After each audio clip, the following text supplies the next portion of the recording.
Perhaps, if there were a test to see who was the happiest, I would surely take first place. I was born into a wealthy family, cherished and protected like a princess. Yet, my heart never skipped a beat for the dazzling young men around me. Instead, it raced wildly for a gruff, moody barista, oddly endearing in a way I couldn't explain. And so, from those clumsy first days I spent in that coffee shop, a love story began. Sweet, unexpected, and utterly unforgettable. My name is Charlotte Montgomery, the youngest daughter of a wealthy, prestigious family in the city. Outsiders would probably think I'm a little princess, living in silk and velvet, getting everything I want, and they wouldn't be entirely wrong. I've never wanted for anything, but few know that my parents, especially my father, were strict. He often said, "Charlotte, life out there isn't always easy. You have to experience it yourself to truly appreciate it." My mother was gentler, yet she still reminded me, money can buy a lot of things, but it can't buy your growth.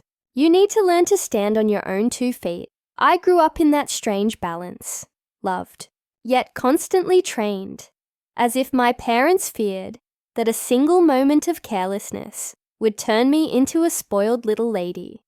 Perhaps that's why I never rebelled. On the contrary, I also wanted to experience more of the world. That summer, after a long family trip, I decided to get a part-time job, not because I needed the money, obviously, but because I genuinely wanted to challenge myself.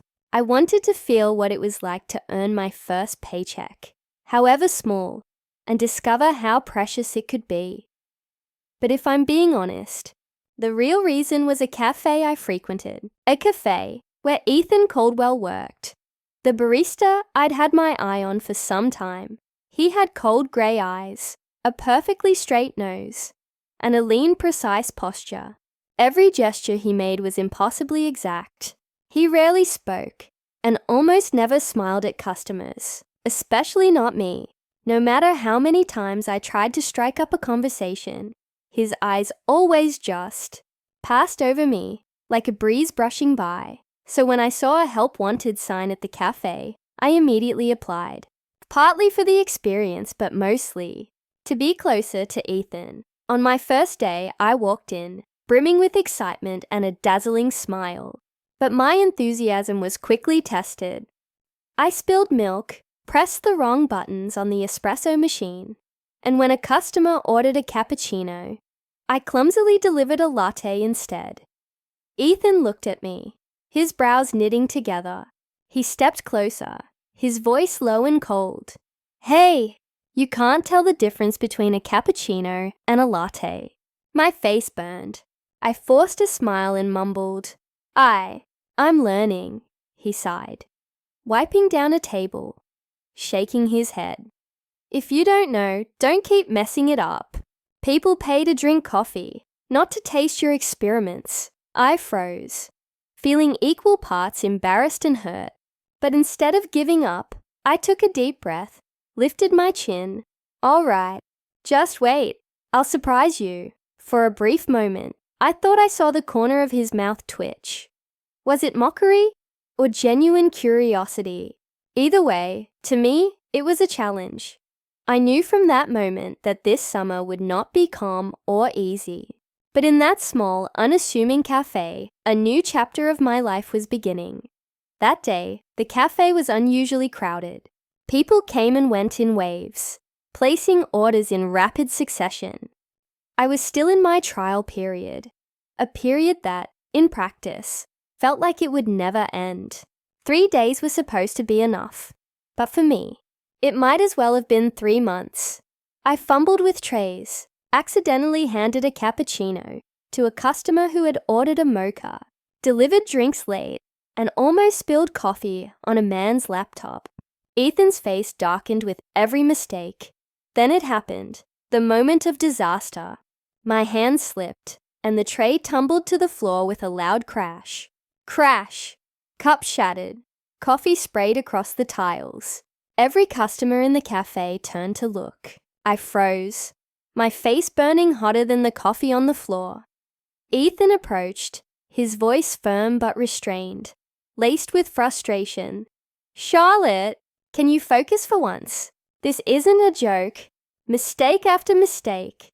Do you even realize how annoyed the customers are?" I bit my lip, my eyes stinging. I knew I was in the wrong, but being scolded in front of all those people was mortifying. I crouched to pick up the shards of glass, my hands trembling uncontrollably. Retreating to the dishwashing area, I submerged myself in the endless pile of cups. The sound of running water blended with the quiet sobs I tried to suppress. I turned my face to the side, unwilling to let anyone see me cry, but tears still pricked the corners of my eyes, blurring my vision. That shift felt eternal. When it finally ended, I kept my head low, clutching my bag as I walked out into the night. The air was crisp and cool, but my chest felt heavy, weighed down by failure. Maybe I should quit, I thought. Clearly this job isn't for me. But then I froze. Leaning against a street lamp was a familiar figure. Ethan. He looked at me, and for the first time, his eyes weren't cold or judgmental. There was something softer there, hesitation, a trace of concern, maybe even regret. "Charlotte," he said quietly. I stopped, my voice trembling as I whispered, I'm sorry for messing up tonight." He shook his head slowly, exhaling a sigh that seemed to carry away the tension. "No, it's my fault. I was too harsh. I shouldn't have spoken to you like that, especially in front of everyone." I blinked, stunned. Ethan, the man who was usually strict, distant, almost untouchable, was apologizing to me. He continued, softer now, almost gentle. "I know you're trying.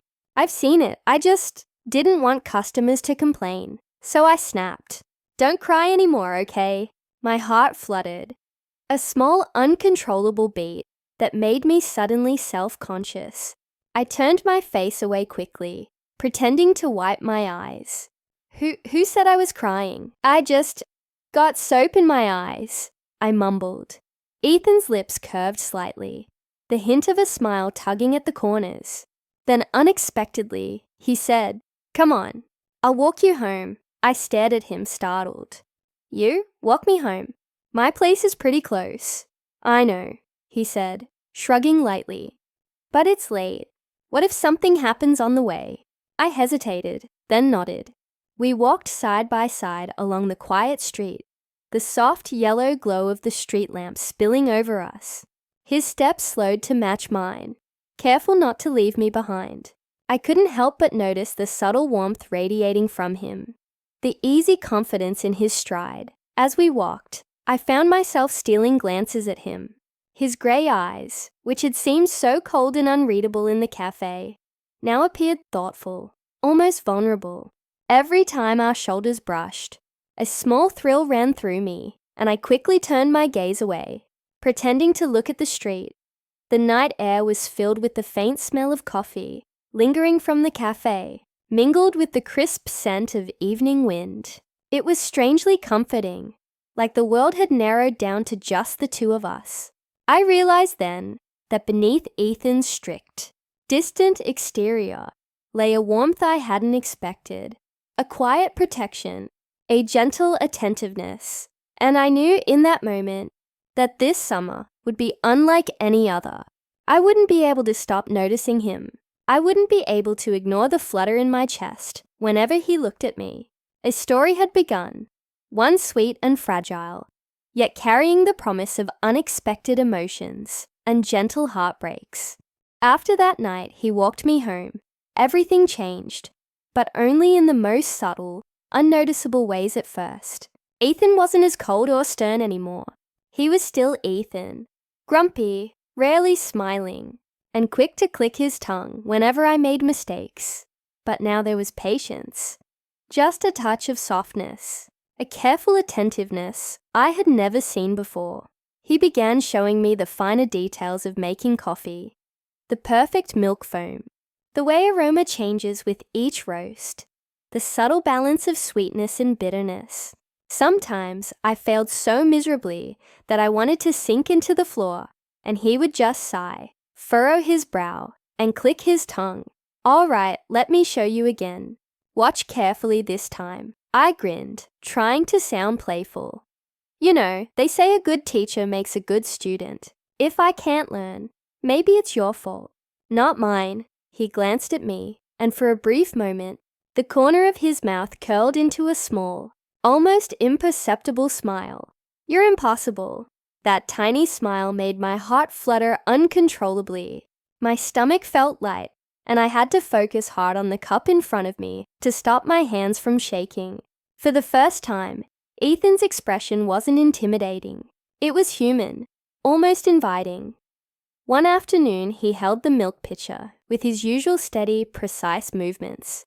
Slowly, the foam thickened, smooth and creamy, and as he poured it into the cup, a perfect little heart formed on top. I blinked in surprise, my voice barely above a whisper. "You can do latte art." He shrugged, acting nonchalant. "Of course. Just don't expect me to do it for everyone. It takes time." I looked at the cup, then glanced up at him with a teasing sparkle in my eyes. "Why not make one for me then?" He let out a low chuckle, almost smirking. "Only for special customers." My chest tightened. Special customer. Could I ever be special to him? The thought sent a quiet warmth through me, a thrill I couldn't quite name. Strangely enough, Ethan lived near my neighborhood. Since that night, he began walking me home after every shift. At first, I felt awkward, hesitant, unsure if I could accept this generosity. But over time, it became a comfort, a part of my day I quietly looked forward to. On evenings he wasn't there, I found myself noticing his absence in a way that was almost painful. Our conversations grew longer as we walked.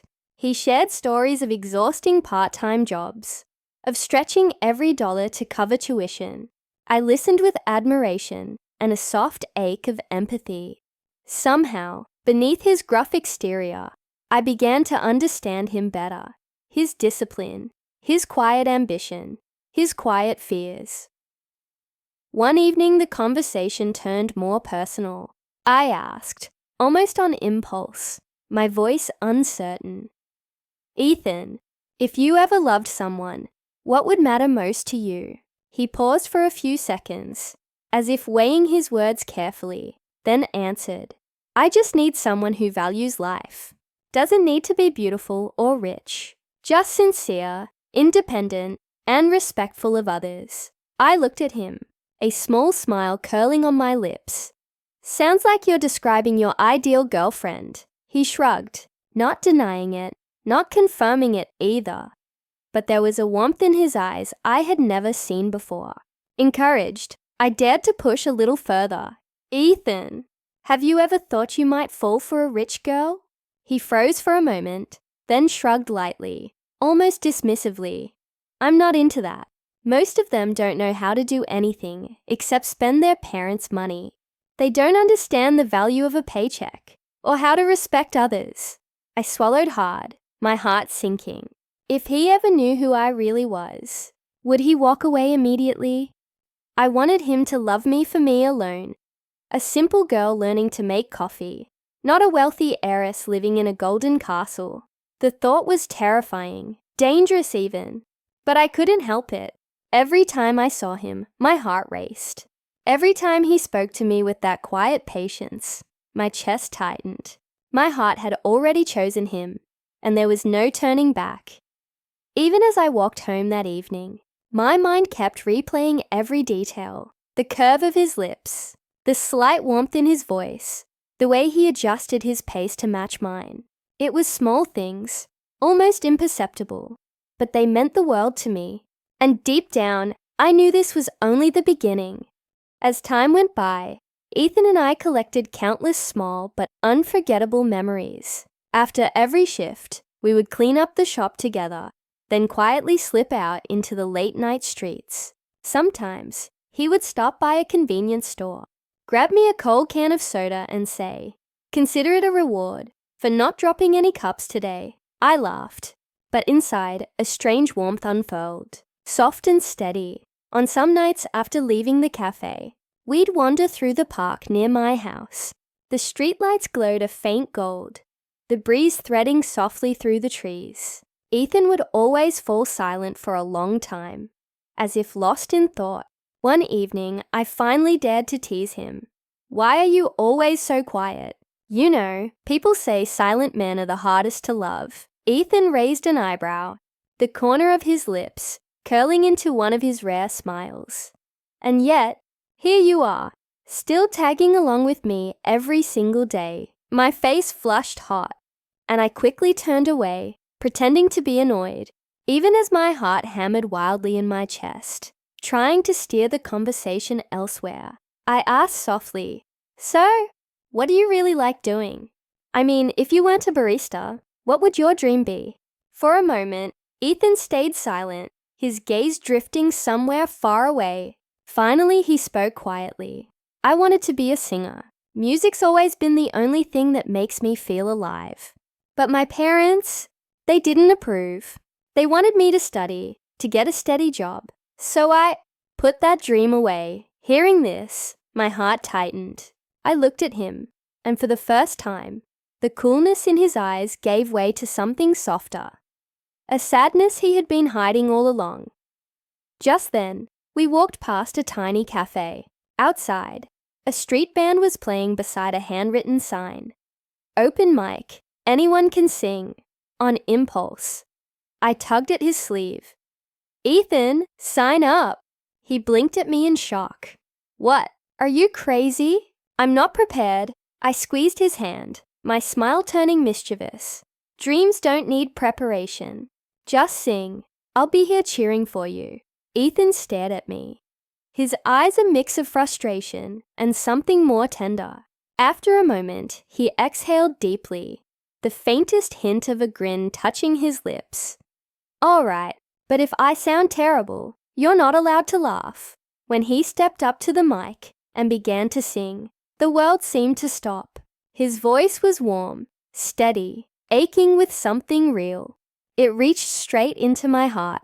Conversations in the cafe faded. People turned their heads toward the small stage. I sat in the crowd, smiling quietly, my chest swelling with pride, and in that moment, I knew I had truly fallen for him. Not for his looks, not for his mysterious air, but for the heart inside him. A heart still burning to live its own truth.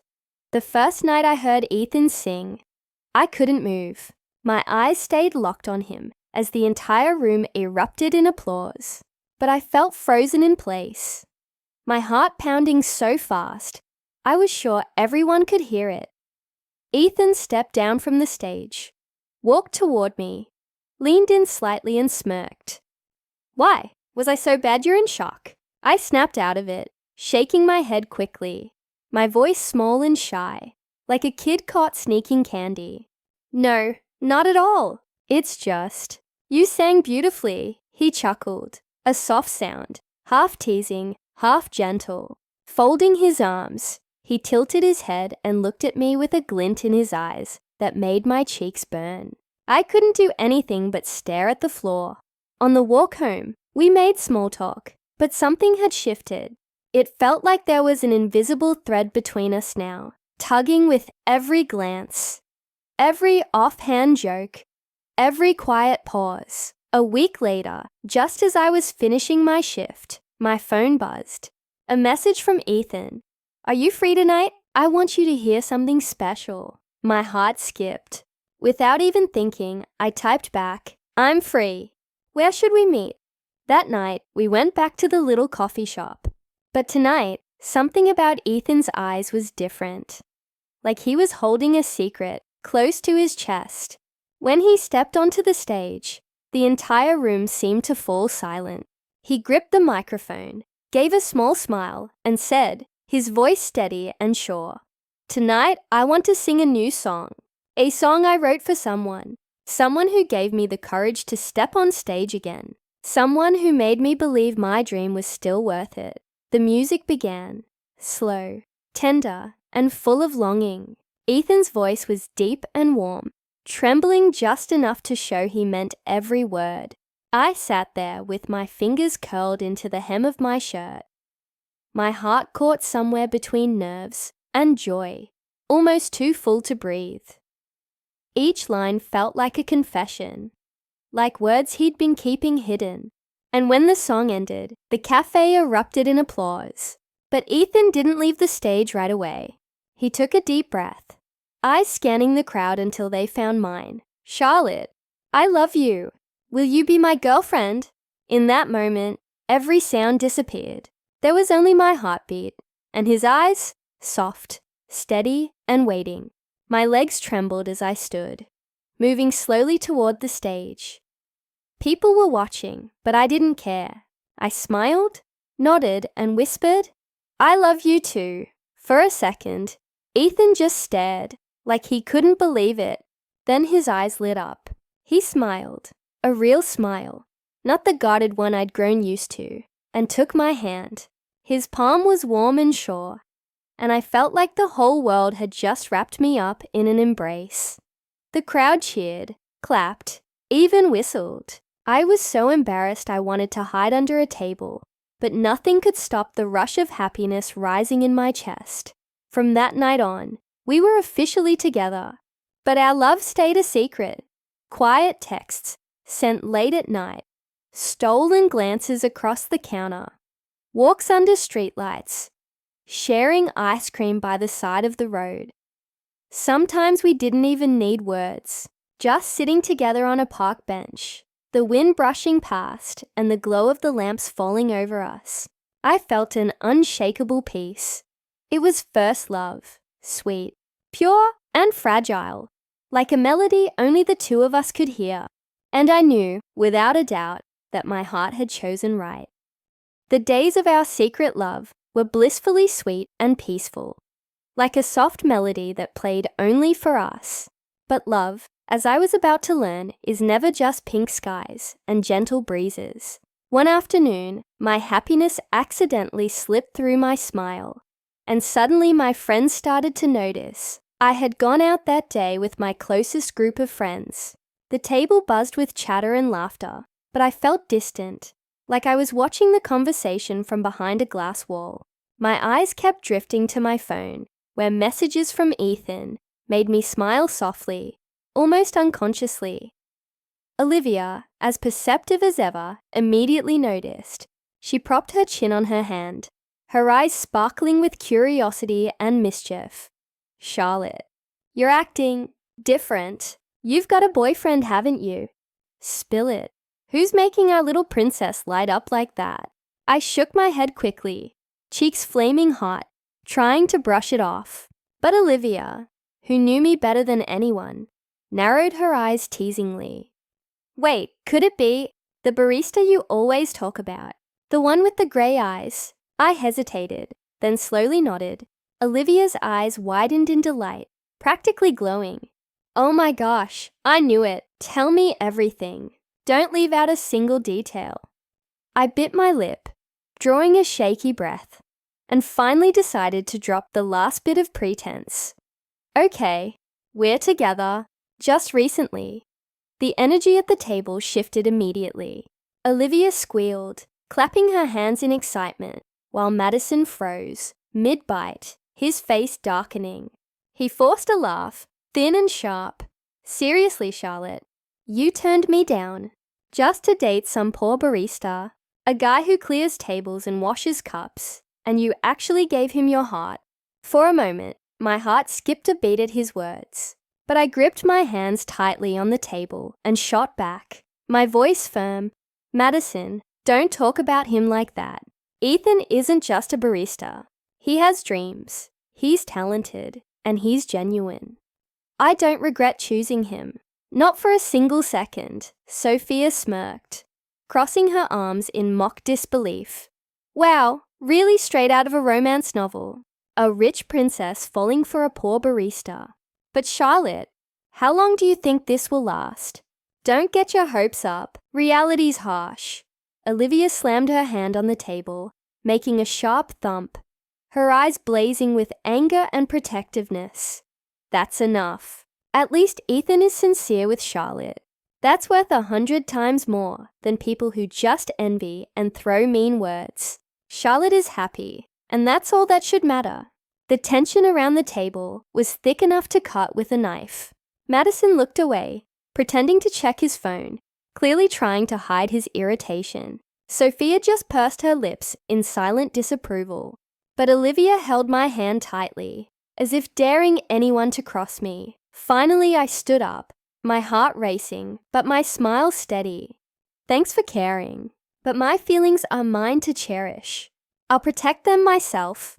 Olivia immediately rose, looping her arm through mine, her voice soft but firm. Come on, let them sit there and gossip. We don't need that energy. We left the cafe, the complicated stares and whispered comments fading behind us. But instead of heading straight home, Olivia tugged me along for a stroll through the city streets. But I never imagined that the secrets I thought I could hide forever would soon be at risk of shattering everything I had carefully built. That evening, the soft clinking of cutlery and the faint aroma of roasted chicken filled the dining room. My family sat around the table, laughing and chatting casually, until Mother set down her knife and fork with a deliberate calmness that immediately silenced the room. Her eyes locked onto mine, sharp and unwavering. I sensed in the instant that what she was about to say carried the weight of absolute seriousness. Charlotte, she began, her voice steady but firm. Are you free this weekend? I've arranged a meeting for you. I froze, my breath catching somewhere in my chest. My fork slipped slightly in my hand. A meeting? You mean a matchmaking meeting? My voice trembled despite my effort to keep it steady. Mother nodded once, her expression calm, almost serene, but beneath it was an iron will that left no room for debate.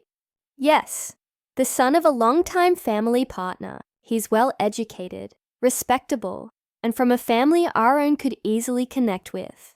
You should attend. My heart thumped violently. My palms grew clammy, and a wave of panic surged through me. I shook my head, my voice barely above a whisper, trembling with desperation. No, I can't go. I already have a boyfriend. The room seemed to hold its breath. Mother's brows knitted together, her gaze piercing straight through me. The calm in her tone had turned sharp, measured, almost commanding. I know, Charlotte. I know about the boy from the cafe. But think carefully. Do you really believe he can give you a secure and stable future? I only want you to be happy and safe. If you refuse this meeting, I will go to him myself and ask him to step away from you. Is that what you want? It felt as if ice water had been poured over my chest. My pulse raced, my limbs suddenly heavy with helplessness. I knew my mother well. Once she set her mind, there was no arguing, no evasion. Inside me, conflicting emotions collided violently. The fierce instinct to protect my love, the deep fear of defying her, and the shame that my secret might soon be exposed. I bit my lip, swallowed hard, and lowered my eyes to the table. My voice trembled, almost breaking as I spoke. Okay, I'll go, but you must promise me, this will be the last time. I'm doing this only for you. Not because I want to. Mother's expression softened, and a faint, gentle smile curved her lips. Her hand brushed lightly over mine, almost comforting, though I could still feel the firm resolve beneath it. I promise, Charlotte, just this once. I only want what's best for you. I turned my face away, trying to hide the tear that threatened to escape. Anxiety twisted in my stomach, a constant gnawing fear. I knew that stepping into that meeting meant more than just a polite introduction. It meant that the fragile veil of secrecy Ethan and I had so carefully maintained could be pierced at any moment, and in that moment, a creeping dread took hold. What if the truth about our worlds, his and mine, was too vast a gulf for love alone to bridge? What if the life I had built in shadows and stolen moments wasn't enough to survive the harsh light of reality? Little did I know that weekend would mark the day when everything, our secrets, our love, and the lives we thought we could protect, would begin to collide. Every heartbeat felt louder than before, and every step toward that meeting felt like a step onto a fragile tightrope suspended over a storm. That day, I went to the matchmaking meeting with a heavy heart, my steps hesitant. I had dressed casually, nothing fancy, no makeup, no glimmer of the polished Charlotte Montgomery that everyone expected. My plan was simple: to attend only because my mother insisted, and then tell her clearly that I wasn't interested. That was it. But the moment I stepped into the room, my entire world stopped. Sitting there was Ethan. We froze, our eyes locked, and for a suspended moment, it felt as if time itself had stopped spinning. My chest tightened, and my heartbeat thundered so loudly, it felt like it echoed in the quiet room. Ethan's eyebrows furrowed, a mix of mild annoyance and playful reproach in his voice. Why did you have to pretend to be poor, making me pretend too? I'm exhausted. I felt my cheeks ignite, a hot blush spreading across my face. I stammered, trying to explain, words tumbling out awkwardly. It's not. I mean, you said you hated rich kids who only spent their parents' money. I was afraid you'd think I was like them. He let out a soft sigh, then reached for my hand, his touch gentle and grounding, his eyes locking on mine with warmth and care. You're nothing like them, Charlotte. You're smart, thoughtful, and you actually care about people. I'm really lucky to have you. I froze, my chest tightening at his words. It wasn't just his gentle tone. It was the sincerity behind it. The praise made my heart swell, a mix of pride and an almost painful happiness. I couldn't help but glare at him, pretending to be annoyed, though my lips betrayed me with a smile. And you? What about you? Why did you even come to this meeting? What if it wasn't me sitting here, but some other girl, someone who likes you? Dressed like this too? Ethan laughed, the sound low and teasing, tilting his head with that mischievous glint in his eyes. If it wasn't you, I wouldn't have come. I don't fall for just anyone, Charlotte. I only agreed to come to make my mom happy. And then, of course, I ran into you. I could feel my heart fluttering uncontrollably. He leaned closer, voice soft, but teasing. I'm really lucky. The person I found sitting here was still you, the clumsy, adorable girl who's got my heart. I bit my lip, trying to hide the smile tugging at my cheeks. But it was impossible. In that moment, every fear I had about the meeting, every tension with my mother, dissolved completely. I remembered how my mother had described Ethan: polite, serious, accomplished. And yet, standing right here, he was infinitely more than that. He was kind, patient, humorous, and utterly sincere, with a warmth that radiated directly into my chest. For the first time, I realized just how much I had underestimated him, and how much I loved him. I wanted to tell him, shouted across the room, that he was mine and mine alone. But all I could do was squeeze his hand, feeling the steady warmth and reassurance in his grasp. In that suspended moment, the world outside didn't matter. The matchmaking meeting, the motherly expectations, the awkward formalities, all of it faded into nothing. There was only Ethan, and there was only us. Pride, happiness, love, all blooming together in a way that made my heart ache with joy. And I knew without a doubt that no matter what came next, I would protect this love with everything I had. After the unexpectedly intense matchmaking meeting, Ethan held my hand tightly and walked me home. The night air was cool, but his warmth radiated straight through me. Along the way, he teased, "Seeing you all pouty like that, it's honestly adorable. I just want to laugh." I felt my cheeks heat up, biting my lip as I replied softly, "If you laugh again, I won't forgive you." He tilted his head, his eyes sparkling like mischief itself. "I know, that's why I tease. But truly, I'm so happy you finally stopped hiding things from me. I'm glad I get to stand by your side." I leaned against his shoulder, letting the warmth seep in. As we walked, we shared all our little memories from the cafe. The clumsy moments, the teasing, the late-night singing practice, and even the awkwardness of our first confessions.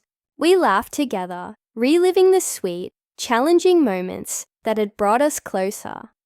When we arrived at home, my mother was waiting at the door, her eyes filled with both worry and curiosity.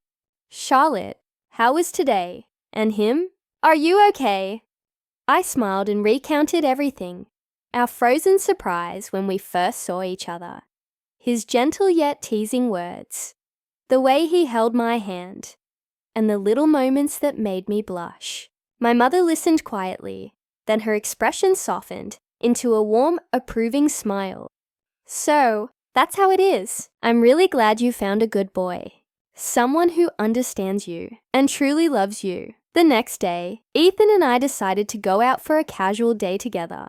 He suddenly wanted to take a photo of us to remember the moment. I wore a simple dress, while he looked effortlessly sharp, still carrying that mischievous glint in his eyes. Ethan winked at me. "Let me post this on Facebook. Caption it with a little humor, like people always tease us." I laughed and nodded. "Okay, but keep it fun. Don't be too serious." The photo went online with the caption, "The clumsy waitress meets the fake poor barista. Who do you think will fall first?" Within minutes, the comments started pouring in. "Olivia, OMG, finally public. Charlotte, he's so clumsy too." I laughed, replying, "Wait, whose side are you on?" Ethan and I laughed together, the sound of it mingling with the buzz of the city around us. From that day, we officially went public. We spent our days wandering the streets at night, listening to Ethan sing his self-written songs, teasing each other endlessly, and creating a world where only we existed. I realized that happiness isn't about wealth or status. It's about simple, meaningful moments, a hand held, a teasing remark, a gentle glance, and the sincerity that flows from one heart to another. And so, my first love, my story, Charlotte Montgomery's story, began with sweet, delicate memories, overcame challenges and misunderstandings, and ended in complete happiness. That love, once secret, was now open to the world, yet still perfectly sweet, making me feel grateful and incredibly lucky to have a boy so charming, genuine, and capable of making my heart flutter every single day. And now, looking back on everything I've been through, I can confidently say, I am the happiest girl in the world. I have a loving family, amazing friends, and most importantly, I have Ethan, a boy who is both adorable and sincere, who makes my heart flutter every single day. I hope that everyone listening to my story will also find a sweet love, a simple yet complete happiness. Even when life throws challenges or misunderstandings your way, always believe that true love and happiness do exist, and one day they will find you in the most beautiful way. For me, just seeing Ethan smile, hearing him sing, or holding his hand as we walk through ordinary days, I already know everything is worth it. So love wholeheartedly, live fully, and cherish every single moment. Because sometimes happiness is simply being loved and being loved the right way.